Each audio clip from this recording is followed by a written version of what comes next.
Welcome to another episode of the Five Lights F1 podcast. Today we are solo. My co-host is out of town. Brian's out of town. I tried to still get him on. We couldn't make it happen. So you're just going to be listening to me for 20, 30 minutes today. We're going to do a little bit of talking about Singapore, talk about some latest news that broke with Charles Leclerc, some more latest news that broke with McLaren and the Constructors' Championship, and McLaren and Alex Dunn, and just some more. Max Verstappen possibly doing Max Verstappen things like always. Anyways, let's kind of get straight into it. So the Singapore Grand Prix is this morning. When you're listening to this, is this morning. Let's do a little deep dive, or not a deep dive. Let's do a little short preview of it and give my predictions on what I think will happen and what to kind of expect. So obviously McLaren, sorry, I was readjusting. So anyway, obviously McLaren has a chance to seal the constructors title this week in Singapore. And just to get straight into it, I think they're going to do it. Lando has been pretty good at this track. Let me look at the past stats. I mean, obviously P1 last year, I believe. P2 or P3 the year before. So yeah, I mean, Lando's been pretty good. McLaren's been pretty good at this track. Max Verstappen, this is one of his worst tracks. George Russell hasn't really been that great at Singapore either. Ferrari's usually pretty good in Singapore, but can you expect Ferrari to be good in anything? As a Ferrari fan, so don't get mad. As a Ferrari fan, can you expect Ferrari to really compete at all this year? That also brings up some news that we'll talk about in a little bit that I'm sure you've heard about if you're an F1 fan. But yeah, I think that McLaren is going to seal the deal this weekend because they're historically known to be better, as of the past few years at least, at Singapore than the Red Bull, than the Mercedes, than some of the other cars. And really, who else is going to give them any shot? I do expect to see both McLarens on the podium, but it is going to be a rainy race. I forgot to mention that. The forecast shows a lot of rain.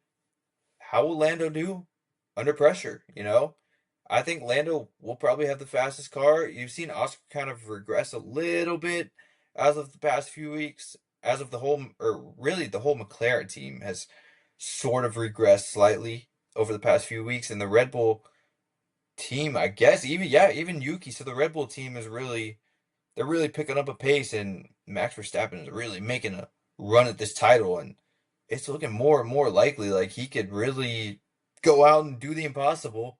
Or I guess it's never the impossible with Max, but come out and do what really nobody thought he would do and actually take this thing away from McLaren and Oscar or Lando, whichever. But yeah, back to McLaren and Singapore. Like I said, just historically been better at this track. George Russell and Mercedes, like I said, haven't been the best. That's one car that could have competed with him, so I expect Antonelli to not really have a great finish. I could see a George podium. Definitely over Ferrari. I don't think Ferrari's gonna make much of a run. They also crashed into McLaren in the pits in practice. I'm sure you saw that. But yeah, I mean, typical Ferrari move. We sent him out too early while Lando was trying to exit the pits. Charles ran into him and caused a collision, which is worth probably 5 figures or more of a fine. So yeah, typical Ferrari. It's been a disaster, really, as of the past few years. Everyone knows that. Yeah, I mean, there's really not much to talk about for Singapore other than the McLaren driver's title storyline, and they could take it. Max Verstappen could very well break his Singapore curse and get a win here, bring himself right back into the drivers' championship, because I would set him up pretty close. Also, if Lando wants a shot at the driver's title, he really needs to win this week. I mean, he blew his chance last week, or not last week, but the last race in Baku. So yeah, a win here for Lando will be very big, and I expect it. I think if I had to pick, I'd say Lando was going to win. It really depends on qualifying, though. I do think that Lando has had the fastest car as of late. He's been faster than Oscar, and yeah, I mean he should be in a good spot unless something goes really bad. So yeah, my prediction is Lando wins in Singapore, and Lando probably gets pole in Singapore. If not Max, I could, like I said, man, Max has been on a tear, and I could really see him breaking this curse. And it would not shock me to see Max Verstappen on pole. Could the pace of the McLaren, as of like last year, you saw that clip at Singapore where Lando was just like 20 seconds or 10, it was like 10 or 20 seconds ahead of Max. It was somewhere between there. It was crazy. I mean, he even posted the video on Twitter or Instagram or whatever it was. But that brings up another storyline. Charles Leclerc and his management this week. News broke. I thought it was fake at first because it's so unreal. But why am I even surprised? Charles Leclerc's management meets with McLaren, meets with Aston Martin, meets with Mercedes about a potential team change in 2027 when the new rules take place, allowing you to be just get out of your contract pretty much. I mean, he's tied in a Ferrari for a little bit, but the rules about to change. He's about to be able to get out whenever he wants, and obviously he wants to win a championship. And if Ferrari doesn't make any improvements, then it's going to be rough. We talked about it in the last episode. The Mercedes is expected to have the quickest car next year, so Antonelli, I know Toto Wolff said that Antonelli will 100% be back next year, and I believe that. He's been really up and down with Antonelli. We don't really know what's going on. 1 second Toto's with Antonelli, 1 second he's kind of just talking bad about him. So yeah, really confusing over there. But he'll definitely be back next year. But will he be back in 2027? Because, like I said, they're probably gonna have a better car next year. So if Antonelli can't really show much, although he is still young, I think he still needs a little bit more development. He did get rushed up to F1. I think that you could potentially see a Antonelli and Charles Leclerc swap or something because obviously Antonelli's Italian and he let's just face it, he's probably going to drive for Ferrari one day because the all of Italy would just rally around it because you have a Ferrari or you have an Italian driving for Ferrari. So yeah, I mean, I expect it at some point in the future, and it would not shock me if Charles left and if Charles went to Mercedes, if we would see Antonelli in that Ferrari seat. But if you want to talk about the McLaren team, you're probably like, who would they switch out? Oscar? Why would they get rid of Oscar? Why would they get rid of Lando? First off, I think a lot of teams would take Charles. He's really kind of gotten the most out of the Ferrari that you possibly can. Even in these bad Ferrari cars, he's won races.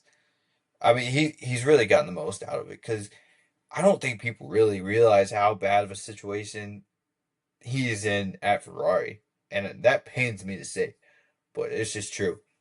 So there was also rumors a few weeks ago about Ferrari really pursuing Oscar Piastri from McLaren around that 2027 range too. That leaves a lot of questions. Maybe they were aware of these Charles Leclerc talks ahead of time. Maybe they were already planning for Charles to leave. Maybe they're planning on Charles to go over to McLaren. That leaves a seat open, or that leaves one driver left out, either Lando or Oscar. I think they'll boot Oscar before they booted Lando. I mean, Lando's tied up to a big deal. Zach Brown obviously loves Lando. I don't think there's much bias. I think that's a little overplayed, even though, yeah, there are some situations that happen, like the swap after the bad pit stop, that may lead you to think Zach Brown favors Lando over Oscar. I think if he truly favored Lando over Oscar, Lando will probably be in the lead right now over Oscar in the Drivers' Championship because they would have figured out a way to. But yeah, the Oscar Piastri and Ferrari, that really that leaves a bunch of questions, and it's super interesting because, like I said, maybe they knew about this. Maybe all these parties know about this, and maybe there's some inside information that Charles is actually leaving. We don't know. As far as Aston Martin goes, you know Lance Stroll's not leaving that seat. But as of the past few weeks, again, I mean, the rumor mill's been going crazy in F1. Um, Especially after or around the time that this news came out. I mean, Fernando Alonso's pretty much confirmed that he's done after this year. He's obviously in his mid 40s, oldest driver on the grid. I mean, how much more does he have left in him? Not much. You're not really going to win much with Aston Martin. Obviously, you have Adrian Newey going over there. Maybe that could pull in Charles a little bit. But if you're Charles Leclerc, why first off, why would you want to go to the Aston Martin team? Maybe you do trust Newey that much. I don't think Newey's gonna make that crazy of an upgrade. Like a lot of people just look at those Newey and Red Bull years and the Max Verstappen crazy run that he went on and give him like absolutely full credit, but Newey wasn't he was just an employee pretty much. Yeah, higher end employee because you were on the you had a big role in one of the best teams in F1 history, I guess you could say, or one of the best cars in F1 history. Maybe that's overblown, but that's just off the top of my head. But yeah, how will Newey do it, Aston Martin? I don't know. Like I said, maybe that is pulling Charles in, but why would you want to drive along Stroll? I mean, you could win a constructor's title, but I don't know. I just wouldn't want to drive beside Lance Stroll because you know Stroll's going nowhere for obvious reasons. Stroll's gonna be in that Aston Martin seat for a long time. but anyways, another seat just got filled. Moving on to a different topic, another seat just got filled. Arvid Lindblad is officially gonna be a V-carb driver, which I predicted. So it is gonna be Arvid Lindblad and why am I just drawing a complete blank? Why am I drawing a complete blank? Who's the other V-carb driver? What? I don't. This is very. It's early in the morning. I've said this in all the dude. I've filmed 3 podcasts this morning, so I've said this in every single one of them because I keep messing up what I'm saying. It's so early. I don't have my coffee yet, so I just straight wake up out of bed, shower, start filming. It's rough. It's rough. But anyway, where was I at? Arvid Lindblad is getting the V-carb seat there. So that leaves a lot of questions for Yuki and Liam Lawson. Because obviously Isaac Hadjar, he's getting elevated to Red Bull for obvious reasons. I mean, he's been very impressive. But I think Liam Lawson is still very slept on. If you look at the point standings, he's not that far away from Hadjar. And that V-carb car has been pretty good. I'm a little worried for Isaac moving up to Red Bull because a lot of guys don't really succeed in that Red Bull. Which brings up another topic. Alex Dunn, standout F2 driver for McLaren, parts ways with McLaren. Seems like he's going to be joining the Red Bull development team. There was a lot of rumors about Alex Dunn even maybe joining Cadillac. Obviously, those seats got filled with Valtteri Bottas and Sergio Perez. So Alex Dunn left those conversations. Obviously, he's not getting a McLaren seat because you're locked in with Oscar and Lando for the time being. If one of those two were to leave, it's probably for Charles. If it's not Charles, then I don't see any move being made at all. I think the only way that there would be a move with McLaren is if Charles becomes available and wants to join. And that would still be a stretch, in my opinion. Let me just go back to that Charles thing for 1 second. I don't see him leaving. I think he's gonna stay with Ferrari. I think he's super loyal. I think he's a little too loyal to Ferrari because the Ferrari fans have treated him so good, in all honesty. And also, I've heard that Carlos Sainz would be Charles' replacement if he left. But anyways, back to Alex Dunn. Um, yeah, seems like he's joining the Red Bull development team. I don't really know. Maybe a V-carb seat. I guess they would put him in a V-carb seat because obviously he's not getting the Red Bull seat unless Max retires in the next few years. Um, like I said, there is still an open V-carb seat as Hadjar goes up. Liam Lawson and Yuki were supposed to be kind of in the mix for that second seat, but now it looks like Alex Dunn could potentially be. I still think it's probably going to be Yuki or Liam because Liam's stretch that he's been on has been pretty solid. He's been looking better as the season goes. I think a lot of people just have a bad rep for Liam because of that very bad start that he had with Red Bull, and then he got sent back down to V Carb and didn't have the hottest start there either.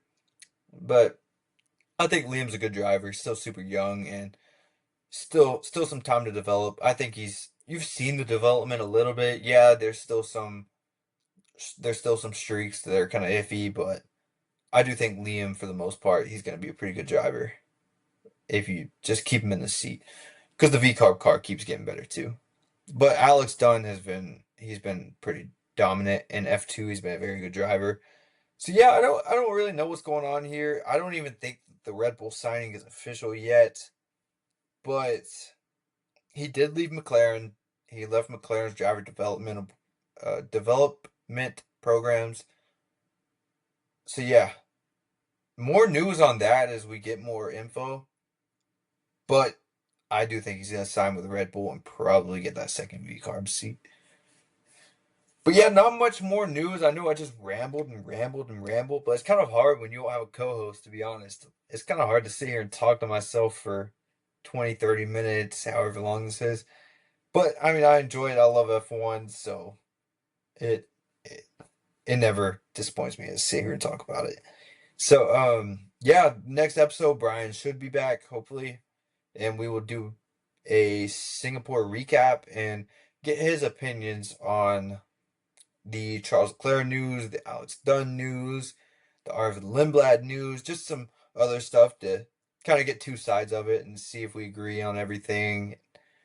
Just really see what he has to say. But yeah, that'll do it for this episode. Hope everybody enjoys this race because it should be a fun one. I love the Singapore Grand Prix every year. So yeah, we have this. We'll be, like I said, we'll be doing a review after, kind of reaction review, probably going on Monday or Tuesday. Um, you have the Austin, Texas Grand Prix next in a few weeks. But yeah, let's just get through the Singapore one first and see how everything goes. That is my predictions. If you heard earlier in the video, I know I said it super early. But yeah, thank you for tuning in and sorry for rambling so much. That is just what we do around here. We just ramble about random F1 topics. So if you enjoyed, hit the like and subscribe. We really appreciate that. And tune in for the next episode because we get Brian back. Peace, fellas. Peace.